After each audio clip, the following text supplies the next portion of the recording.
That's the code name given to the plan in place for the days and weeks after Queen Elizabeth II's passing. The Queen has been sitting on the royal throne since 1952. That's the longest reign of any monarch in British history. And during that time, she's seen over a dozen UK Prime Ministers, nearly 20 Summer Olympics, and over half a dozen popes. The Queen is the cornerstone to the Commonwealth, the patron to almost 600 organisations and charities, and plays a pivotal role in the UK's alliance with many countries. So her passing will bring about a lot of change. Not just for the United Kingdom, but potentially the world.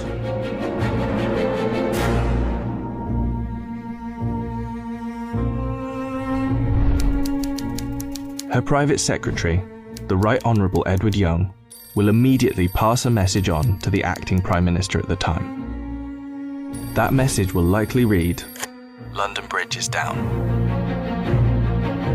The Prime Minister will then set Operation London Bridge into action. Within minutes, the 15 governments outside of the UK where the Queen is head of state will be informed over a secure line. And that will be followed by the other 36 Commonwealth nations and leaders around the world. The gates of Buckingham Palace will then dawn a black-edged notice of the news.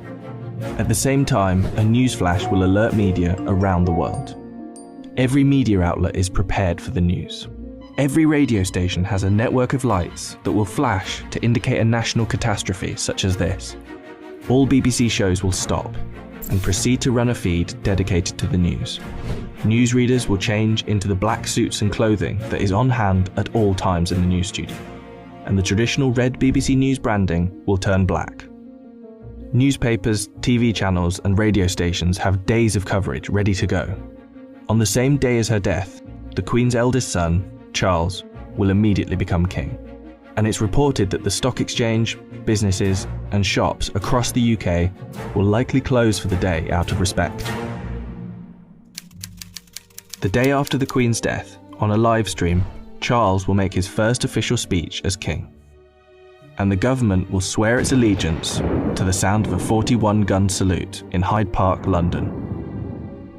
After that, King Charles, if this is the name he so chooses, will set off on a UK tour, visiting the leaders of government in the capitals of each country, Edinburgh, Belfast and Cardiff, before returning to London. During this period, TV channels will play the many documentaries already made in the Queen's honour, and the BBC will refrain from playing comedy shows as a sign of respect until after the funeral. 4 days after her death, the Queen's coffin will be led on a military procession from Buckingham Palace to Westminster Hall. Here she will lie in state over the next 4 days, and after which King Charles, family and dignitaries will pay their respects. Then the doors will open to likely hundreds of thousands of people queued up outside.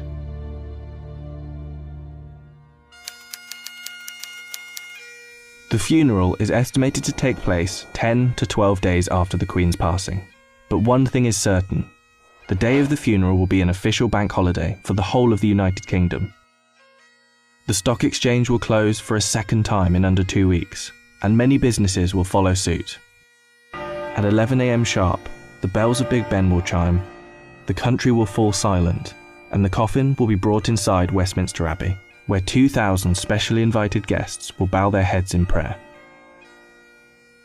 After the service, the coffin will be taken to Windsor Castle, and then finally to St George's Chapel, where Queen Elizabeth II will likely be laid to rest next to her father, King George VI. Likely within a year after the funeral, an official coronation for King Charles will take place on yet another bank holiday. All in all, accounting for the multiple bank holidays, funeral expenses and coronation celebrations, the Queen's passing is estimated to cost the UK economy billions of pounds. In addition, hundreds of changes will happen across the UK in the months to come. New British currency will be printed with the King's portrait, and the Queen's currency will slowly be removed from use.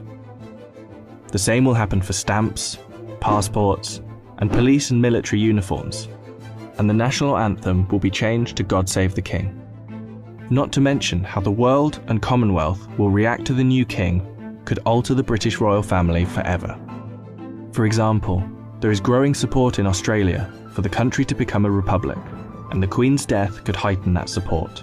This could lead other countries to follow suit, which would almost certainly weaken the British monarchy.